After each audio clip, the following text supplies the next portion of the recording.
আগে একটা আমাদেরকে শেখানো হতো মানে ডেফিনিশন অফ কম্প্রোমাইজ, যে তুমি একটু জায়গা ছাড়ো আমি একটু জায়গা ছাড়লাম, তুমি 50% ছাড়লে আমি 50% ছাড়লাম, এই দিয়ে 100% হলো। কিন্তু এই যে এখন যে আমি কেন কম্প্রোমাইজ করব, মানে আমি কেন বাধ্য, মানে তুমি যা খুশি করবে আমাকে সেটা শুনে নিতে হবে, বা তুমি যা বলবে আমাকে, যেহেতু তোমার সাথে একটা সম্পর্কে আছি বা একটা বন্ধুত্বের মধ্যে আছি, আন্ডার হুইচ কম্পালশন আমি এটা মানবো, আমার তো কোনো দরকার নেই তোমাকে মানার, মানে কোনো তো এর কোনো প্রয়োজন নেই।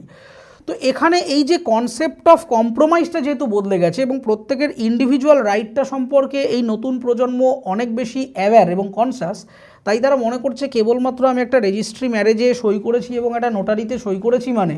আমি আমার নিজস্ব ভ্যালু সিস্টেমকে সব দিক থেকে কম্প্রোমাইজ করে আজীবন থেকে যাব, যেমনটা আমার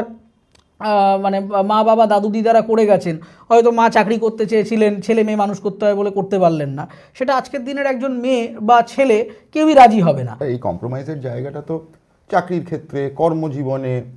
নানানভাবে তো এই কম্প্রোমাইজটা করতেই হয়, সেটা শুধুমাত্র সম্পর্কের ক্ষেত্রে হয় না। এই নতুন প্রজন্ম কিন্তু এই কম্প্রোমাইজটা সব জায়গায় করেন না, এবং তার একটা বড় এক্সাম্পল তুমি যদি দেখো, এই যে ওয়ার্কফোর্স, আমাদের ইউথ ওয়ার্কফোর্স, তুমি দেখবে যে এখনকার আগের প্রজন্মে তুমি নিশ্চয়ই তুমি নিজে কাজ করেছো, যখন একটা সংবাদপত্রে কাজ করতে ঢুকলাম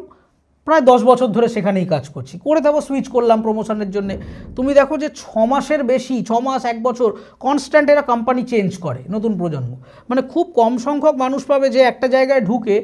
অনেক বছর ধরে রয়ে গেছে, হয়তো জুনিয়র ইন্টার্ন হিসেবে ঢুকে সে একটা ম্যানেজমেন্ট লেভেলে চলে গেছে।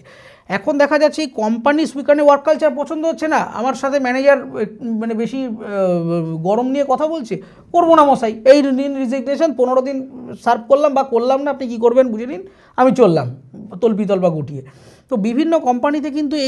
এইটা একটা বড় প্রবলেম হয়ে দাঁড়িয়েছে, এই যে কনস্ট্যান্ট সুইচ, এই যে বুঝতে পারছি না যে লোকটাকে মানে সত্যিই কি মানে সে চলে গেল কালকে না কি হবে, এই একটা আনপ্রেডিক্টেবিলিটি তৈরি হয়েছে। তার কারণ হচ্ছে নতুন প্রজন্ম কোনোভাবেই কোনো ভ্যালু সিস্টেমেই যে আমি যাই হয়ে যাক না কেন একটু প্রমোশন পাবো বা 5,000 টাকা বেশি আমি স্যালারি পাবো বলে আমি আমার ভ্যালু সিস্টেমকে 100%, হ্যাঁ 10-15% করতে হয় করলাম, কিন্তু আদি অনন্তকাল তারা এটা করছে না বলেই ওয়ার্কফোর্স একটা ম্যাসিভ, অন্তত প্রাইভেট সেক্টরে দেখা যাচ্ছে যে তারা প্রচণ্ড সুইচ অন এবং সুইচ অফটা কিন্তু হয়ে যাচ্ছে। মিডিয়াতে তো প্রচুর পরিমাণে হচ্ছে, আজকে একটা অন্য কাগজে কাজ করে 6 মাস পরে দেখা হলো, কোন মিডিয়া, বলছে আমি তো এখানে চলে এসেছিলাম, কী হলো ওখানে, না ও সিনিয়র খালি উল্টোপাল্টা কথা বলেন। মানে এই সিনিয়র উল্টোপাল্টা কথা বলেন, কিন্তু এটা অনেক মানে আগের প্রজন্মে হয়েছে, তুমি দুঃখ পেয়েছো বাড়ি চলে এসছো, কী আর করবে, পরের দিন আবার একটা বুস্ট আপ নিয়ে গেছো। কিন্তু আজকের প্রজন্ম হলে একদিন দুদিন দুটো ওয়ার্নিং দেবে, 3 নম্বর বার বলবে আর করবো না আপনার সাথে কাজ, বলে সে চলে যাবে।